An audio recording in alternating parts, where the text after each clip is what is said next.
Hello ladies and gentlemen, I am PANCZASU and welcome back to Endless Space 2 in my Vodyani playthrough / tutorial.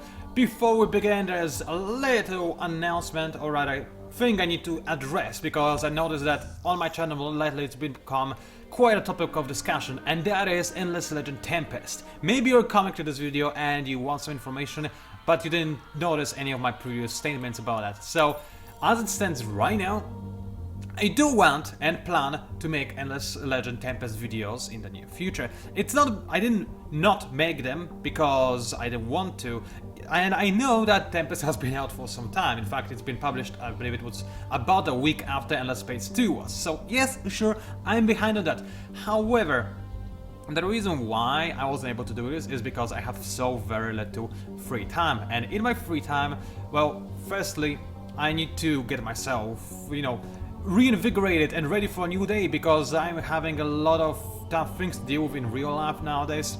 So I need to rest as well as I can in my free time. And even though I'm an extrovert, I do spend a lot of time gaming as well, which you can obviously tell, and making videos is also something that I really do enjoy. However, recording a semi-professional video like my first stairs guide does require a lot of preparation, and not just preparation to record, but I mean a lot of practice. After all, you come to this channel to learn battle hand and tactics that I can guarantee are at the very least good, maybe even very good, maybe amazing actually, because I always try my best to find the best tactics I can think of, and that I know that work. And in order to provide you with that, I need to play more than just this tiny amount I was able to play lately, unfortunately. So that's why I didn't post anything. It's just because it would be disrespectful towards you to record a video without me being certain that what I'm talking about is actually, not just some made up crap. So that's the gist of it. I will make this video soon. I'm getting ready to a point where I believe in my skills and abilities enough to actually make it. And yeah, you can look forward to that. I hope, in fact, I'm pretty sure it's gonna be a pretty good one. But that's that dealt with for the time being. No need to talk about it more. I hope, again, I'm sorry for the wait, but I do have some standards, even though my channel is purely a hobbyist channel. Anyway, back to Endless Space 2 we go, as this music track is nearing. Actually, it's not ending yet. It's gonna end soon, however. So our war with the Cravers is going on, and unfortunately the enemy did not declare war on me, even though when we finished recording, they did. I will declare battle on the enemy, but it's going to change the dynamics slightly, because normally I would have access to different battle actions had the enemy declared attack on me and not the other way around. Unfortunately, well, there's much I can do about it. Whenever you reload the game, AI thinks different things, so there's that. Anyway, we officially met the Lumeris, so that's our next target, obviously. It was supposed to be our primary target last time, but thankfully it turns out we can actually attack the Cravers. So the Lumeri, we have Lumerian sights, which is good. They have Gurkha, which we're gonna destroy without any shadow of remorse or whatever. They're probably doing the best in score. They're not actually that amazing. So far, are probably higher. 648, but 1041. I'm trying to remember how AI usually does on my games. I don't check score that often though, so it's a bit difficult for me. Whatever, don't really care, it's score, it's completely...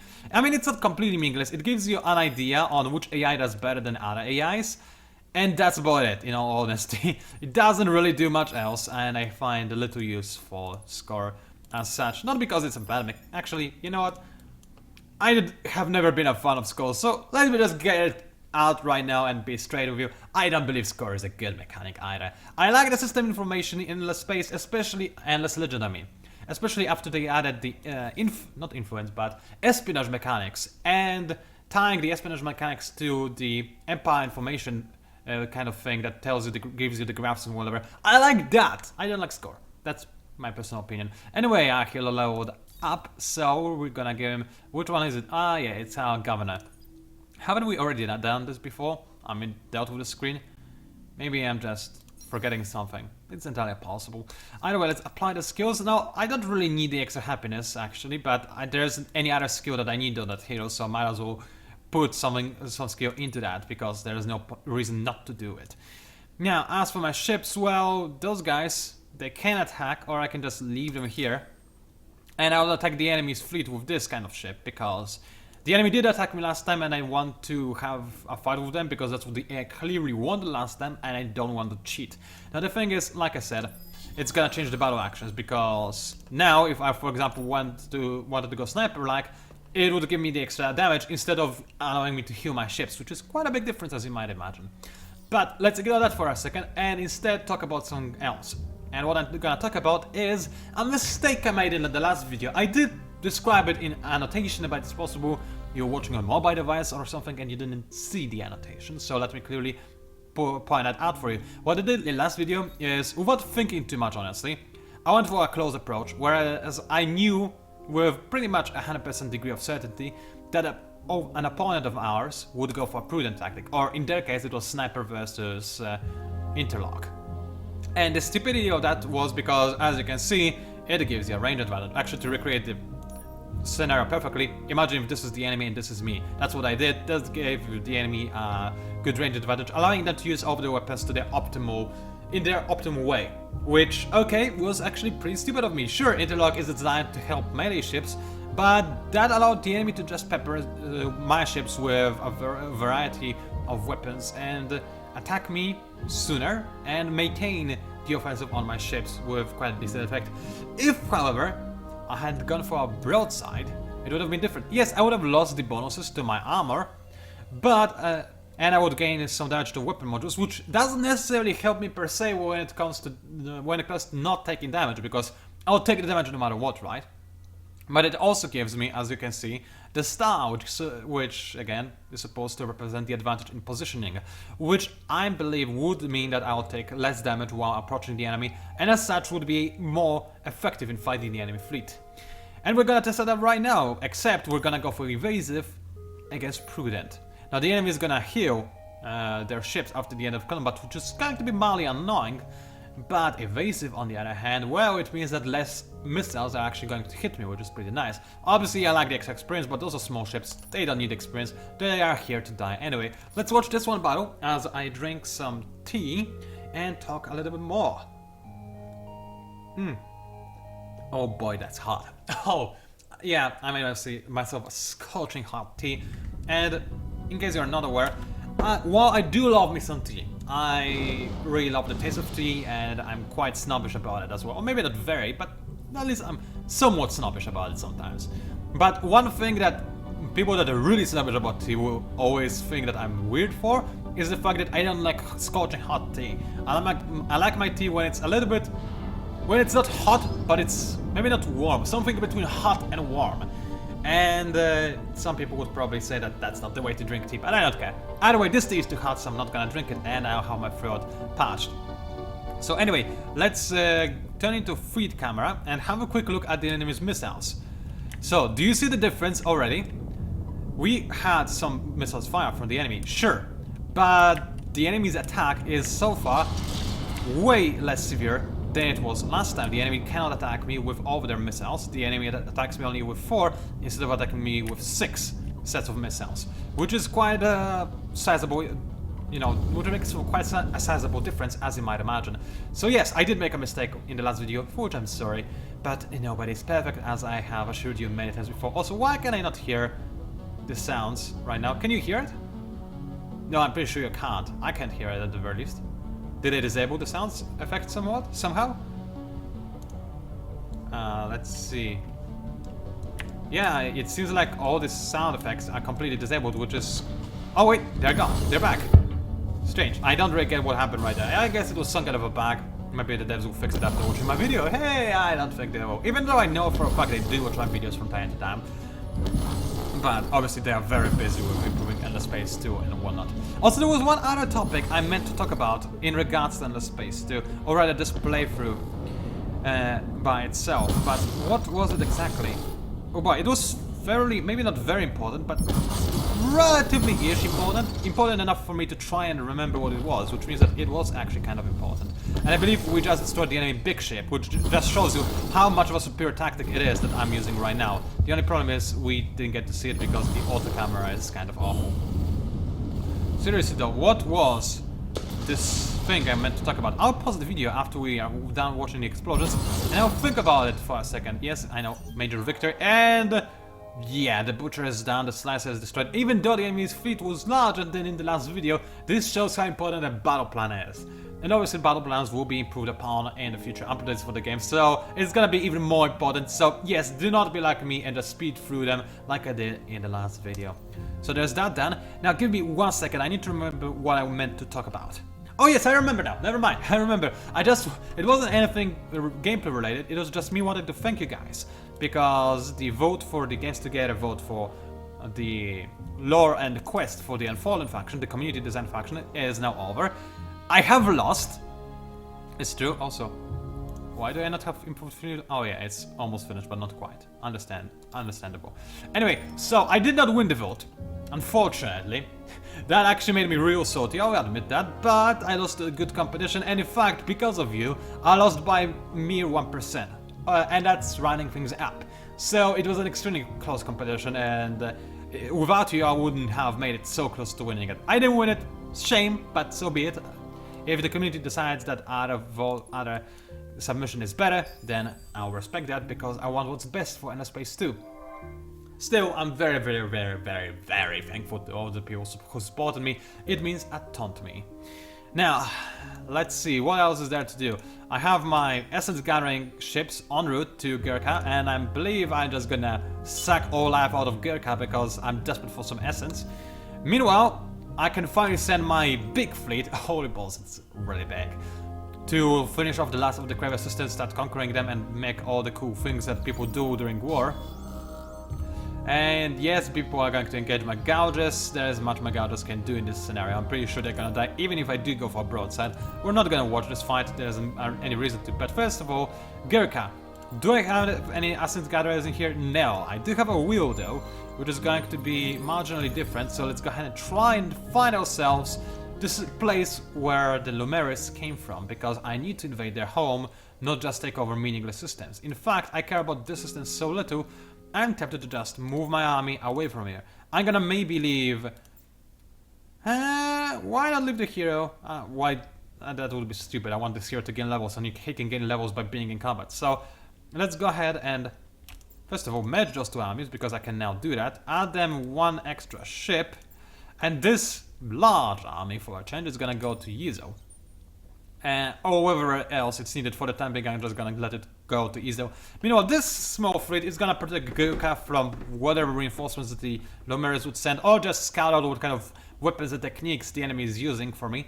And then it will clear way for my essence gatherers, go away, to actually come in and eat the system clean, which is going to be lovely. Meanwhile, first of all, hero, please do murder that little scout ship, because we have no need for it to exist.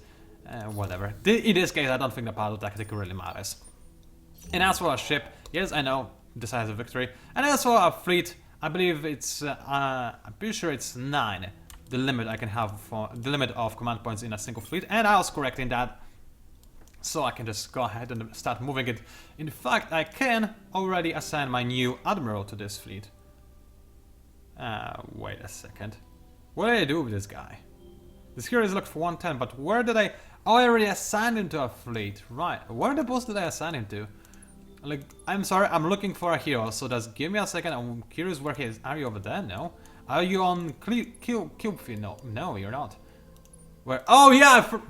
Derp! It's a hero just used to kill an enemy scout. That's where the hero is. Okay, then. In that case, let's go ahead and have both of them. Well, I'll wait for my fleet to arrive. I kinda hope, actually, maybe I should suggest it to the best, to increase the speed of ships traveling from system to system slightly. I do love watching them go, but sometimes it's ever so slightly annoying-ish to wait for them. Anyway, let's, I can merge my, yeah, let's go ahead and merge my fleets already. And, yeah. This also, by the way, in case you haven't noticed, I'm pretty sure you did, but this allows you to bypass the busy mechanic, because you cannot immediately reassign a hero upon gaining... Wait, that was supposed to be a governor, not an admiral. Whatever. Anyway, you cannot usually immediately reassign a hero after you assign him to somebody, but if you merge fleets, then you can do it. Anyway, maybe I should make him into an admiral of sorts, but he wouldn't necessarily be the best because Kraver's abilities, as you can see, they boost kinetic and missile weapons, and I'm trying to go for lasers. So that's not entirely something for me. And as for the Seeker is mostly for scouting things, which is not exactly my kind of thing. And yeah, it's just not my kind of thing, like I said. So I'm just gonna let him gain a bit of experience for the time being, and later on I'll switch him with this hero who is kind of useless for me so far, which is kind of unfortunate, actually. Okay, Gouges, you're gonna die. Maybe they'll deal some damage, but I think they will be overpowered. Maybe not. Oh wow, they survived! And they even almost took down a Butcher. Job well done. In fact, it looks like the enemy is so low on the technological level that I could just keep on using Gouges. But the most important thing, you may be wondering, why am I winning so well? Why is it so easy? After I was talking about, you know, how I'm using the other tactics to counter the enemy, where the answer to that is actually kind of simple. The enemy is not using their tactic to its full potential yet. They're just using a single large ship with a set of missiles that can be countered so that only 4 of them fire at once, and a bunch, and just 2 kinetic type ships, and 1 defender, which is completely useless against the type of Gaunters I'm using. So, if the enemy had a larger fleet with several of the missile-based ships, which, if I were to give them time, they would start actually making, then I will need to switch strategy. And because, you know, it's stupid to let the enemy just change the strategy on you and get an upper hand, it's always better to adapt on the fly and predict changes that can happen in the future and change your strategy before you actually need to do it, which is exactly what I did. Although I do admit, in fighting against the current level of AI, that was a bit too careful of me, perhaps, because with its current, you know, intelligence, there's no need to worry about anything. Anyway, let's end the 10, and I'll try to drink my tea again. Yeah, that's the spot. Yeah, one more set, please. Let me.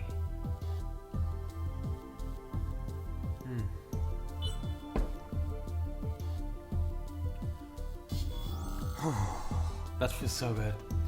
No, I did not sprinkle crack into my tea, like like I said, the prosecutor from a certain Ace Attorney game would. Anyway, let's have a quick look at our battles. So first things first, the battle at Yize. Well, we're not gonna watch it. We know what's gonna happen. I'm gonna devastate the enemy fleet without any questions asked. As for Battle Yellow, I'm gonna lose it no matter what I try. I'll go for a broadside, but the enemy is still gonna destroy both of my ships because they have no health. They will not even make it to the firing range, and they're dead, as predicted. So let's have a quick look. Yize is still holding. I lost a ship at... Where did I lose a ship? I lost a ship at somewhere. Ah, at Elion, that's right. Well, it's not really a problem because I have fleets incoming. And the enemy, oh, poor bastards, they have a slice and a more, or they're just waiting for me to mow on them. Now, I would love to actually reselect my hero and have my true admiral govern this fleet, but he's kind of in trials and so on. I cannot really unassign him, so... Oh well, you, dear sir, are gonna gain some battle experience, I guess. It doesn't matter where he gains his experience, as long as he gets it. Now, because our fleet is actually starting to be kind of big, your battle plans change. It's not gonna be important in this battle, obviously, but we can briefly go over it for the time being anyway, and further deliberate over it in the future. But as you can see, after your fleet gets big enough, you actually get split. It actually gets split into 2 flotillas. If it gets even bigger, it's gonna split into 3 flotillas. Let me drink some more. Now, the system automatically selects which ships are in which flotilla, depending on your battle plan and depending on the kind of ships you have. For example, right now, I have a mix of long-range ships, long/mid-range ships, and close-range ships. So, because I go for sniper, it's gonna evenly distribute my army. If I go for evasive, however, as you can see, I'm gonna switch my strategies. One of my fleets is gonna try to stay at a medium range, while the other one is gonna go for a short-range attack. This means that the game will automatically split my fleet, so most of my short-range ships are gonna try to get to the enemy as quick as possible, while my artillery ships, let's call them, are going to try and stay behind and attack the enemy. Now, the system is not perfect. I'll openly say that as much as I like it, but obviously I want it to be improved. Why is it not perfect? It's because I want those ships to protect those ships. The whole reason why I made the small ships and gave them access to kinetic weapons and gave them the extra armor was so that they would tank damage for the large ships which I rely on. And they are protected only by a single small ship, which is not okay. Unfortunately, right now we cannot do that, but if we make enough buzz on the forums, the system will be improved and you'll be able to put ships in each individual flotilla. So whenever you drop by on the forums, you know, you could mention that. The devs do read those forums, trust me, but also do not spam those forums. Please don't spam the forums. And don't make a new thread if a thread has already been made, okay? Otherwise my moderator friends are gonna mad at me for sending you over there. Anyway, so yeah, as I said, the system is not perfect, and I actually assumed that in this situation, which I did kind of see coming, I assumed that in this situation, my hero ship would actually be put into this fleet. Because that's how it was for me in the past, but maybe it's because it's not my dedicated hero ship. Maybe if I were to put in my admiral, things would happen as I expected them to, and my hero would be protecting my large ships, which is better because hero, I mean, the way I designed the hero ship, he's got access to more ranged weapons, so, I mean, more kinetics, so he can shoot down the enemy missiles better. Anyway, for the time being, like I said, it really doesn't matter. Let's just kill the enemy before they can even get close to me. So go for a sniper strategy and shoot them down. Easy victory. And I actually have taken some on my hero, but it doesn't matter because I'm gonna unassign him as soon as I create a new colony. Let me drink some more as I finish my turn already. No, let me not drink yet because there is another fleet to be created. And I can set it to sing already. So let's go ahead and do just that, so that I can have even more ships incoming and ready to battle the enemy. Now, as for those ships, well, I can just go ahead and kill them, gain some extra science and dust for myself. I could also attack the Lumeris, but there's no need to worsen our relationship just yet. What kind of... it's a scavenger. Okay. So I'm not gonna be too crazy about attacking the enemy just yet. Now, in this case, I know it's just a scavenger, but my ships are basically dead, so I'm not gonna attack. And in here, my ships are damaged, so there's no need to attack. I would rather have the enemy attack me. Although, I could go for an invasive battle plan if I were to attack right now. Oh, sorry. So, let's go ahead and do just that and murder the enemy with no weapons. No weapons, no problems. I'm certainly gonna use weapons. That I can guarantee. Yep, evasive battle plan is so very useful. In fact, I don't really get why evasive is used for the attackers because it's extremely powerful. Lets you, lets you do what I just did. It lets you your close range ships to get into the enemy while taking minimal damage. I think it should be something for the defenders rather than for the attackers. Because the defenders instead the gain bonus to damage, and usually as a defender you would rather want to be evasive than do extra damage. You would assume. So I figured those two battle plans should be switched around, but again, alpha is alpha. That's why we play this game, so that we can give this kind of feedback to the developers. Okay, now I think I'm done, and I can end the turn, so let's go ahead and do that. By the way, what is this ship that was made? Extra rack? I didn't need it, I think. Let's see, I have 3 racks and 2 shields. Yeah, I didn't need that extra rack, I don't know what it's doing. I mean, I'm gonna send it to Volans and guard it, I suppose, just so that I can kill some unsuspecting, and whatever scout ships that try to come through. And yeah, so I guess I have I can find a purpose for it, but I seriously don't know why I made it. Maybe I just clicked a few too many times, it's entirely possible. Hero level up again. The Unis just keep gaining a lot of levels. And by the way, yes, this is how you level up your hero really quickly. Just make a lot of things really quickly, because each time you make something, doesn't matter what it is, your hero is gonna gain experience. If you make a ton of cheap ships, that's what happens. You level up a lot. Now, what kind of ability do I want? Obviously, I could get this thing, because this guy is representing the Senate, but I mean, honestly, if I weren't a warmonger, I probably wouldn't want to have authoritarian leadership. I mean, I know there's a strategy that I discussed in the last video that is about the religious party being the lead, but if I didn't have religious or militant party in my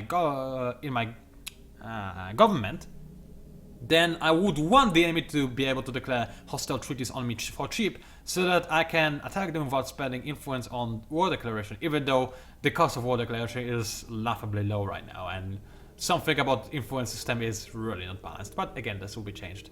However, as a militarist party, I don't care about that, because I mean, you could say that gaining authoritarian leadership is pretty decent, because I can declare war for free.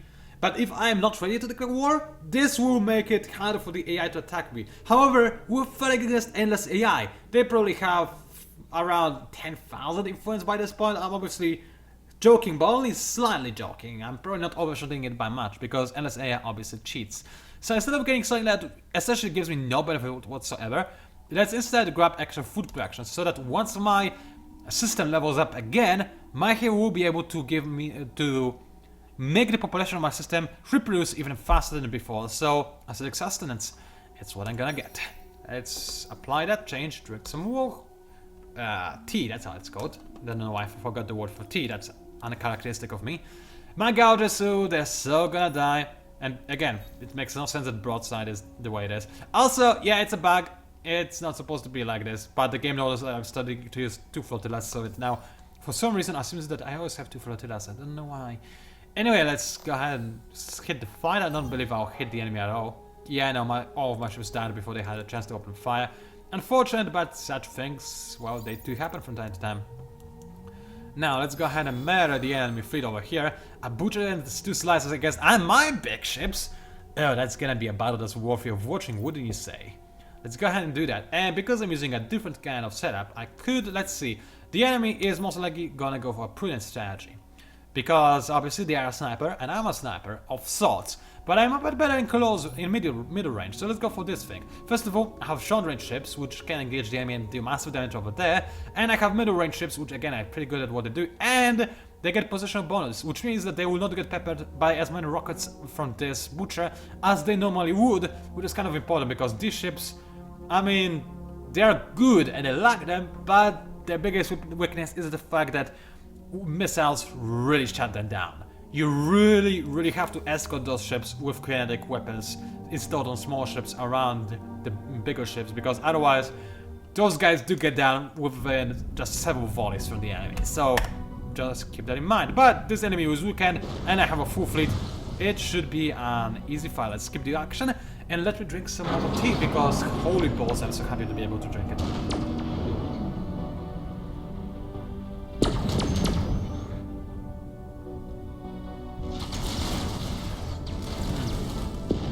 It is delicious. Alright, so the missiles are gonna come in at some point in the future. Meanwhile, Miles says, ooh, I saw one hit. I saw one hit and it didn't bury any damage, because, yes, that's also the reason, by the way, why I equip my ships with armor and not shields. Shields sound very tempting, right? Because they regenerate after every battle. So you've had one battle, and then in the next battle, your shields are already at full power. It's as if you didn't take any damage whatsoever. But the problem is that different kind of weapons have different kind of tolerance for shields, and some weapons can ignore shields pretty much entirely, and missiles are just that kind of weapon.